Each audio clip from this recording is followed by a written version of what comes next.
রাতের অন্ধকারে gas cylinder leak করে বাড়িতে লাগলো আগুন, প্রাণে বাঁচলো বাড়ির লোকজন। ঘটনায় চাঞ্চল্য আরামবাগে। ঘটনাটি ঘটেছে আরামবাগ পৌরসভার অন্তর্গত বৃন্দাবনপুর এলাকায়। জানা গেছে, বৃন্দাবনপুর এলাকার বাসিন্দা কালীপদ দলুই রাতে রান্না করার জন্য গ্যাস জ্বালতেই দাউ দাউ করে জ্বলতে থাকে গ্যাস সিলিন্ডার, আর তাতেই আগুন ছড়িয়ে পড়ে গোটা বাড়িতে। তড়িঘড়ি পরিবারের লোকজন বাড়ির বাইরে বেরিয়ে আসেন, কিন্তু কোনো কিছুই বাড়ির বাইরে বার করতে পারেননি। ঘটনার খবর পেয়ে ঘটনাস্থলে ছুটে আসেন আরামবাগ থানার পুলিশ ও দমকল বাহিনী। বেশ কিছুক্ষণের চেষ্টায় আগুন নিয়ন্ত্রণে আনে। গ্যাস সিলিন্ডারটিকে পাশের পুকুরেই ফেলে দেওয়া হয়। যদিও এই ঘটনায় কারোর কোনো ক্ষতি হয়নি বলেই জানা গেছে। পরিবারের সদস্যদের অনুমান, বাড়ির মধ্যে থাকা সবকিছুই প্রায় পুড়ে গিয়েছে। কি কারণে আগুন লাগলো তা কিছুই বুঝে উঠতে পারছেন না। ঘটনাটা বললো আলু সিদ্ধ করবো, তাহলে ছেলেটা খাবে। এবার আমি গ্যাসটা জ্বেলে দিয়ে 1 সেকেন্ড হয় না, মুখটাই ধরে গেছে।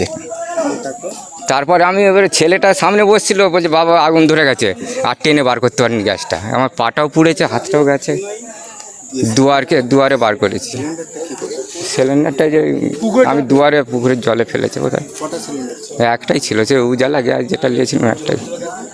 এ বিষয়ে আরামবাগ দমকল কেন্দ্রের এক আধিকারিক জানান, রান্না করতে গিয়ে গ্যাস সিলিন্ডার লিক করে আগুন লেগে যায়। সিলিন্ডার জলাশয়ে ফেলে দেওয়া হয়েছে। বলছে তো রান্না করার সময় গ্যাস লিক করেছিল, গ্যাসে আগুন লেগেছিল, আমাদেরকে কল করেছিল, আমরা সে যাক মোটামুটি কাজটা করে দিয়েছি। সিলিন্ডারটা লিক হয়েছিল, আমরা মানে খোলা জলাশয়ে আমরা সিলিন্ডারটা দিয়ে রেখে দিয়েছি আর কি। গ্যাস অলরেডি বেরোচ্ছে, যতক্ষণ না বেরোচ্ছে আমরা দেখে যাচ্ছি। ক্ষতি বলতে মোটামুটি হয়েছে, ওনার দরজাটা গেছে আর কিছু জিনিস গেছে, আর ওভেনটাও গেছে। এখন পর্যন্ত এগুলি গেছে।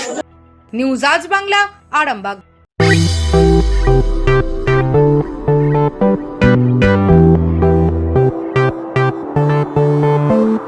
এবার আরামবাগে এসে গেল বং পিৎজা। আভিজাত্যপূর্ণ বাঙালিয়ানা পরিবেশে সুস্বাদু খাবার নিয়ে আপনার শহরে হাজির বং পিৎজা। ঠিকানাটা অবশ্যই মনে রাখবেন, link road, Arambagh, bank of ইন্ডিয়ার পাশেই। আরাম করে রাজশাহী পরিবেশে খাবার নাম বং পিৎজা।